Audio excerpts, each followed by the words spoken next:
రాష్ట్ర వ్యాప్తంగా వివిధ జిల్లాల్లో ఎంతో కాలంగా పెండింగ్‌లో ఉన్న సరెండర్ లీవ్ బిల్లులను క్లియర్ చేసే ప్రక్రియను ట్రెజరీ అధికారులు అత్యంత వేగంగా ప్రారంభించారు.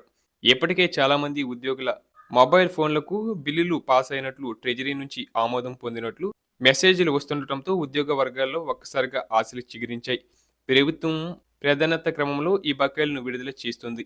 ముఖ్యంగా రాబోయే జనవరి నెలలో వచ్చే సంక్రాంతి పండుగను దృష్టిలో ఉంచుకొని పండగ సమయానికి ఉద్యోగుల చేతిలో తగినంత నగదు ఉండాలని మానవీయ కోణంతో ప్రభుత్వం ఈ కీలక నిర్ణయం తీసుకున్నట్లు తెలుస్తుంది. కేవలం సరెండర్ లీవ్ బిల్లులు మాత్రమే కాకుండా పెండింగ్లో ఉన్న మెడికల్ రియంబర్స్మెంట్ బిల్లులు, పాత పిఎఫ్ అడ్వాన్స్ బిల్లులను కూడా వెంటనే క్లియర్ చేసేందుకు ఆర్థిక శాఖ ముమ్మర కసరత్తు చేస్తుంది. ఓటమి ప్రయత్నం అధికారంలోకి వచ్చినప్పటి నుంచి ఉద్యోగుల సంక్షేమంపై ప్రత్యేక దృష్టి సారించింది. గతంలో ఏళ్ల తరబడి పెండింగ్లో ఉండిపోయిన సమస్యలను ఇప్పుడు శాశ్వత పరిష్కారం లభిస్తుంది.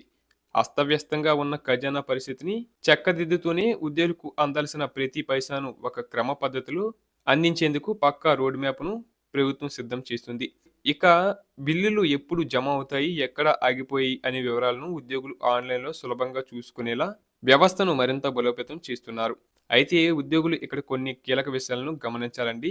మీ బకాయిలు ఎటువంటి ఆటంకం లేకుండా మీ ఖాతాలో పడాలంటే మొదటగా మీ బిల్లు స్టేటస్‌ను సీఎఫ్ఎంఎస్ పోర్టల్‌లో చెక్ చేసుకోవాలి.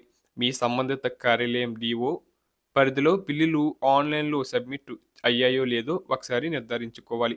అలాగే మీ బ్యాంక్ అకౌంట్ వివరాలు, ఆధార్ లింకింగ్ వంటివి సీఎఫ్ఎంఎస్ పోర్టల్‌లో సరిగ్గా ఉన్నాయో లేదో ఒకటికి 2 సార్లు సరిచూసుకోవడం మంచిది. సమాచార లోపం వల్ల బిల్లులు ఆగిపోకుండా ఉండాలంటే ఈ జాగ్రత్తలు తప్పనిసరిగా పాటించాలి. ఇక డిఏ మరియు పిఆర్సీ బకాయిల విషయానికి వస్తే ప్రభుత్వం వీటిపై కూడా అత్యంత సానుకూల నిర్ణయం తీసుకోబోతున్నట్లు సమాచారం. వీటి వల్ల ఉద్యోగులకు లక్షల్లో బకాయిలు అందే అవకాశం ఉంది. ఇది వారి ఆర్థిక స్థితిగతుల్లో పెద్ద మార్పుని తీసుకురాబోతుంది. ముఖ్యంగా పెన్షనర్లకు పిఆర్సీ బకాయిలు ఎంతో ఆవశ్యకం. వాటి విడుదలపై కూడా ప్రభుత్వం వేగంగా అడుగులు వేస్తుంది. ప్రభుత్వం పెద్దగా ఆర్భాటం చేయకుండానే సైలెంట్‌గా తన పని తాను చేసుకుంటూ చిన్న చిన్న బకాయిల నుండి పెద్ద మొత్తాల వరకు అన్నిటినీ ఒక్కొక్కటిగా క్లియర్ చేస్తూ వస్తుంది. పీఎఫ్ మరియు ఏపీజీఎల్ఐ వంటి చిన్న మొత్తాలు ఇప్పటికే చాలా మందికి అందాయి. ఇప్పుడు భారీ మొత్తంలో ఉండే ఎస్ఎల్ బిల్లులు వంతు వచ్చింది. ముఖ్యంగా పోలీస్ సోదరులకు ఎంతో కాలంగా పెండింగ్‌లో ఉన్న సరెండర్ లీవ్ బకాయిలు ఇప్పుడు విడుదలకు సిద్ధంగా ఉన్నాయి. ఇది క్షేత్రస్థాయిలో కష్టపడే సిబ్బందికి గొప్ప ప్రోత్సాహం ఇవ్వనున్నాయి.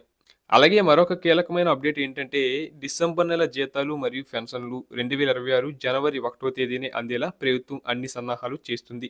జనవరి 1 నుంచి 3వ తేదీలోపు రాష్ట్రంలోని ఉద్యోగులందరికీ 100% వేతనాలు అందేలా ఆర్థిక శాఖ కసరత్తు చేస్తుంది. ఈ పాత బకాయిలు కూడా ఒకేసారి జమ కానుండటం ఉద్యోగులకు నిజంగా ఒక పెద్ద శుభ పరిణామం అనే చెప్పాలి.